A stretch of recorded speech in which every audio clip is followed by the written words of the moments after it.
और आइए अब बात करते हैं आज़ादी के संघर्ष की। आज महान राष्ट्रवादी एन्नी मस्कारेने की जन्म जयंती है। उन्होंने भारत छोड़ो आंदोलन में भाग लिया था। एन्नी लोकसभा के लिए चुनी जाने वाली केरल की पहली महिला थी। आज राष्ट्रवादी हनुमंतप्पा नरसिम्हय्या की भी जयंती है।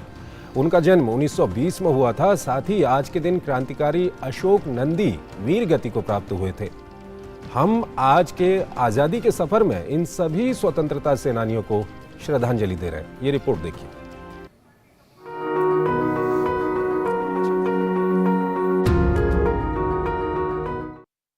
आज की कड़ी में हम राष्ट्रवादी एन्नी मस्कारेने को स्मरण कर रहे हैं। उनका जन्म 6 जून 1902 को त्रिवेंद्रम में हुआ था।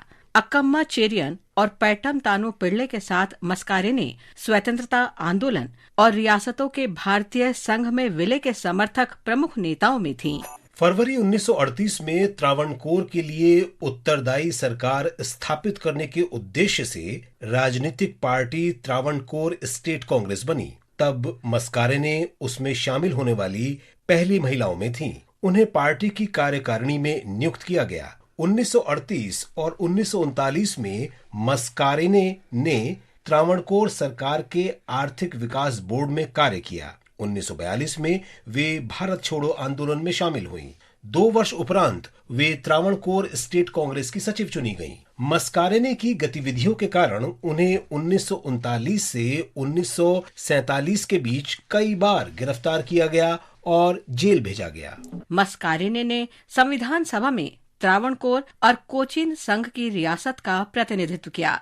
सभा में उन्होंने संघवाद के मुद्दे पर वक्तव्य दिए। वे 1948 और 1952 के बीच त्रावणकोर और कोचीन विधानसभा की सदस्य भी रहीं।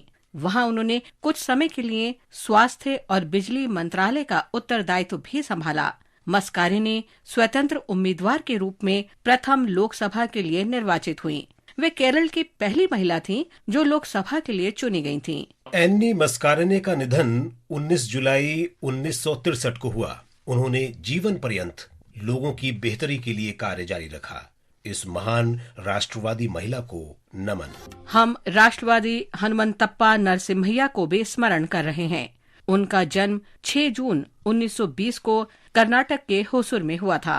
युवा राष्ट्रवादी 1935 में बेंगलुरु में नेशनल हाई स्कूल में पढ़ने गए।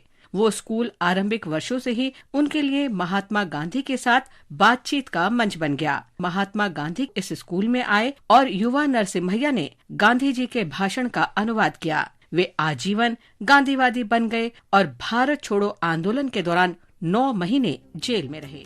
स्वतंत्रता के उपरांत नरसिम्हय्या शिक्षक के रूप में नेशनल कॉलेज बेंगलुरु चले गए। नरसिम्हय्या 1961 में बासावनागुडी में नेशनल कॉलेज के प्राचार्य बन गए। बाद में वे 1972 में बंगलौर विश्वविद्यालय के वाइस चांसलर बने। नरसिम्हय्या को विश्वास था कि शिक्षा और तार्किक चिंतन जनता के उत्थान के माध्यम है। उन्होंने कोल्लार जिले के दूरदराज गांवों में 5 स्कूल और कॉलेज खोले। नरसिम्हय्या को भारत सरकार ने 1985 में पद्म भूषण से सम्मानित किया। 2005 में उनका निधन हो गया। पूरे राजकीय सम्मान के साथ उनका अंतिम संस्कार किया गया। इस महान भारतीय को हमारा नमन। हम क्रांतिकारी स्वतंत्रता सेनानी अशोक नंदी को श्रद्धांजलि अर्पित कर रहे हैं। उनका निधन 6 जून 1909 को हुआ था। अशोक नंदी का जन्म 1888 में हुआ था।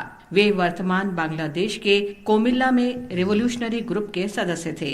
उन्होंने 1905 में बंगाल के विभाजन के विरोध में आंदोलन में सक्रिय रूप से भाग लिया। नंदी को अलीपुर बम केस में उनकी भूमिका के लिए 1908 में गिरफ्तार कर लिया गया। 6 जून 1909 को प्रेसिडेंसी जेल में उनका निधन हो गया।